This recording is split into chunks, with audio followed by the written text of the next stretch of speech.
اهلا بيكم في فيديو جديد من مطبخ امنية سلامة. ازيكم عاملين ايه؟ يا رب دايما تكونوا في احسن صحة واحسن حال.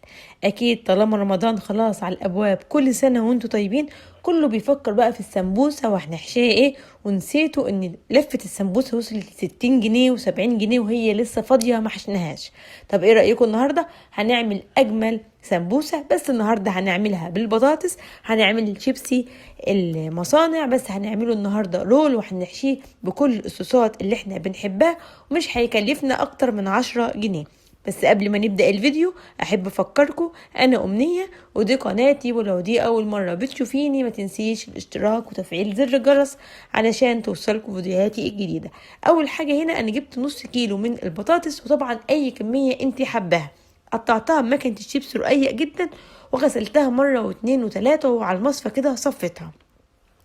بعد كده جبت فوطة مطبخ نضيفة وبدأت ان انا افرد عليها البطاطس.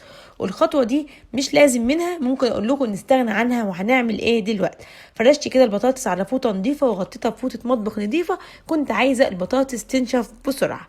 بعد ما البطاطس بتاعتنا نشفت بالمنظر ده كده وما عادش فيها اي مية، هبدأ ان انا اجمع البطاطس الشيبسي بتاعتي. طبعا زي ما قلت لكم ممكن نقطعها بقطعة الشيبسي او بالقشارة بتاعة البطاطس. ولو عندك مكنة شيبسي طبعا هيكون احسن واحسن. هنا وزعت البطاطس كده على الرخامة، وبدأت أجيب حبة من النشا وبالمنخل كده أو بالمصفى، وهبدأ إن أنا أرش النشا على الشيبسي كله. وهاخد كل وحدتين من البطاطس الشيبسي هجمعهم كده على بعض وهلفهم رول، وهقفلهم كده بالخلة، وده بيكون شكلها. الطريقة سهلة وبسيطة، ممكن تستصعبيها في الأول بس وتقولي لسه هعمل واحدة واحدة. والله لو جربتي هتلاقيها أسرع من السمبوسة وأحلى وأوفر مليون مرة. طبعا في عزومة بقى في رمضان، كل سنة وانتم طيبين. هنعمل الكمية بتاعتنا كلها. طب لو احنا مش عايزين نعمل الخطوة بتاعت اللي احنا ننشف على فوطة، هنعمل ايه؟ هنسيبها في المصفى فترة حوالي ساعة، ومن وقت للتاني نقلبها علشان نتخلص من أي مية فيها. اهو انا بعمل الكميه كلها بالمنظر ده.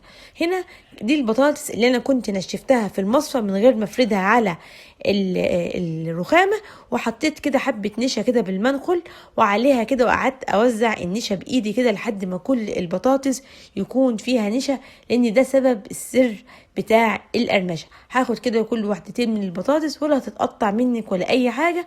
ولو في واحده مقطوعه ممكن تحطيها على واحده مقطوعه وتلفيهم رول، وهيبقوا بالمنظر التحفه ده. يلا بينا على الزيت نقلي الشيبسي بتاعنا ونشوف النتيجة هتبقى عاملة ازاي. طبعا الشيبسي بيكون عايز زيت غزير، فعلشان كده انا اخترت كسرونة صغيرة جدا، حطيت فيها حبة زيت عشان يبقى الزيت غزير وعميق. ونزلت الشيبسي بتاعي. عايزه اقول لكم ان الزيت ما بيجرلوش اي حاجه، ولا طعمه بيغير ولا لونه بيغير، يعني ممكن نستخدمه بعد كده. بلاش نملي المقلايه كتير من البطاطس عشان الزيت بتاعنا ما يفرش ولا يبرد. حبه بحبه كده، وهي ما بتاخدش دقيقتين 3. طبعا بطلعها على مصفى، بلاش على مناديل، عايزاها على مصفى عشان تتهوى وعشان تصفي اي زيت زياده. شايفين نص كيلو بطاطس يمكن ب7 جنيه او ب5 جنيه. بس اهم حاجة اهم حاجة لازم نختار بطاطس تكون بطاطس تحمير عشان تدينا اللون الحلو ده، وكمان تدينا القرمشة بتاعة الشيبسي. هناخد واحدة واحدة كده ونفك منها الخلة، ولو لقينا الخلة معصلجة نديها لفة كده بتطلع بسهولة. شايفين قد ايه مقرمشه وقد ايه لذيذه وجميله، وما اخدتش مننا ولا وقت ولا مجهود، والنتيجه بتاعتها مبهره. الكل هيقولك انت ازاي عملت الرولات دي؟ شايفين والله ده كان نص كيلو من البطاطس عمل لي الطبق ده كله. طبعا انت ممكن تعملي اي كميه انت حباها حتى لو هتجربي في واحدة بطاطس واحدة. انا جبت هنا شوية من كاتشب، شوية من المايونيز، وفي ورق كراسات كده عادي او ورق زبدة. عملت زي القرطاس كده، وبدأت اللي انا احط فيهم الصوصات علشان اقدر اللي انا احشي الشيبسي بتاعي. طبعا ممكن تسيبيه سادة، وممكن ترشي الصوصات عليه من بره وشوية من بهارات البطاطس. كل ده براحتك وكل ده حسب ذوقك، دي حاجة ترجع لك. انا هنا اخدت مثلا واحدة حشيتها كده بالكاتشب من فوق، ممكن احشي واحدة من الكاتشب من فوق ومايونيز مثلا من الناحية التانية، او كلها مايونيز كلها مستردة، زي ما انت بتحبي وزي ما انت بتفضلي وحسب المتوفر عندك. هي في الاول وفي الاخر بطاطس شيبسي، بس بفكرة جديدة مختلفة مبهرة، طبعا على سفرة في رمضان جنب عزومة بنكمل بيها أكل. عايزين نسهر بالليل وعايزين حاجة ما تكونش مكلفة، تكون جديدة وحلوة.